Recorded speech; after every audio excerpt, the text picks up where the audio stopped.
Hello, how are you guys doing today? I hope it's a good day. Norema is going to read you another short section of Charlie's Monument.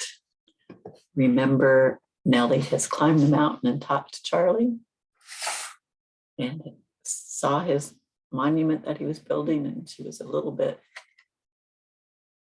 bewildered by it. Long after he had retired to bed, Charlie was still rehearsing in his mind his conversation with Nellie. And the more he thought about it, the worse he felt.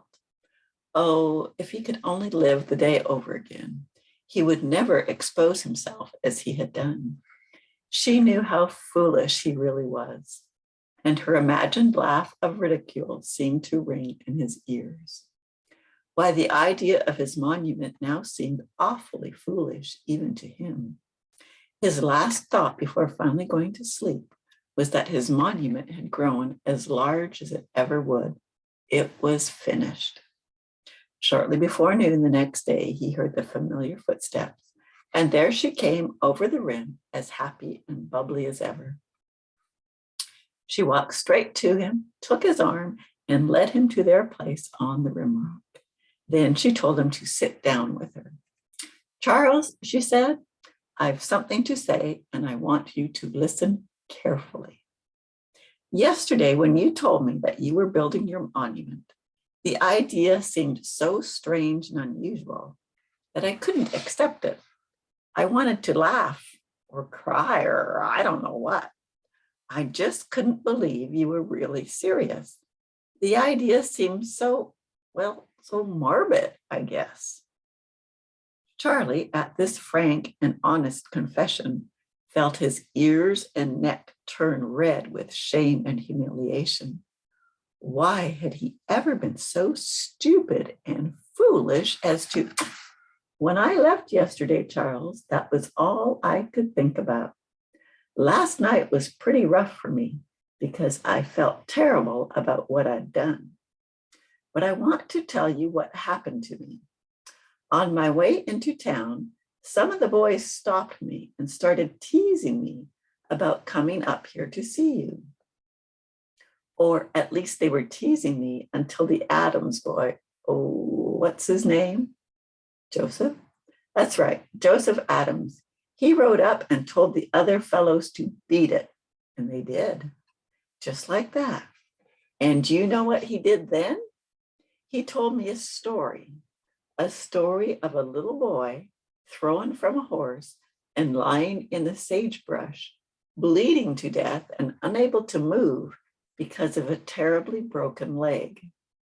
Then a man came, a tremendously strong man, with only one arm and hand. He used that one hand as a tourniquet while he carried the little boy on his twisted back clear into town where he could be helped. Joseph Adams told me that the man who helped him was probably the best man he had ever known." Charlie remained silent. Funny, but he'd forgotten all about that afternoon when he'd found that little kid thrown from his horse. He recalled wistfully how his own horse had become frightened upon seeing him carrying such a burden, and how long and painful that walk into town had been. There were times, he remembered, when he felt he wasn't going to make it. "Nellie, anybody have done that.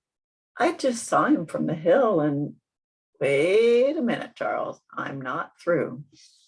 When I got home last night, Daddy gave me a real Scotch blessing." Scotch blessing is an old-fashioned term for a very loud talking to. "He said some pretty cruel things about you. I've never seen Daddy like that, and it really hurt me to hear it.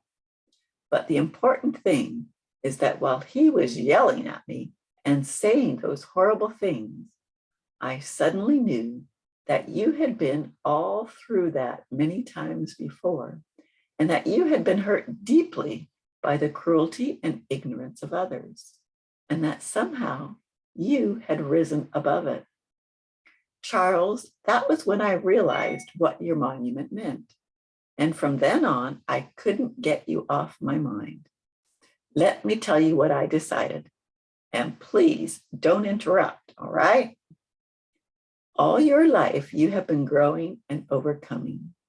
For most of the rest of us, life has been simply a matter of getting older. Well, for you, it has involved the necessity of surviving and growing up. Now, don't think I'm silly, please, but I can see how your monument is really an outward reflection of your life. Each rock you bring up this hill could be like one more quality you have added to your character. Charlie was bewildered, and it must have shown in his expression, for Nellie quickly continued, Charles, what you have done and are doing now is simply wonderful. Don't you see that? When you saved Joseph Adams, you added the stones of compassion and sacrifice to your character. Well, each time you are insulted and ridiculed, you find a way to add a stone of forgiveness. Oh, Charles, it's all so plain to me. Now, I finally know why I just couldn't keep away from your hill and away from you. Suddenly, Nellie began to weep, and Charlie, like all men before and since, found himself completely at a loss.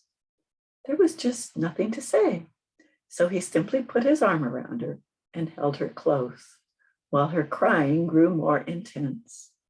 And the thought crossed his mind as he was holding her, that he had just added the stone of true love to his monument. Smiling then, Charlie couldn't help but wonder at how simply and beautifully Nellie had shown him his life. How could someone be as special as she was? That's the end of chapter 4.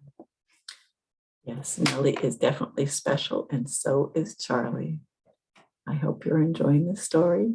And remember, Grandma loves you.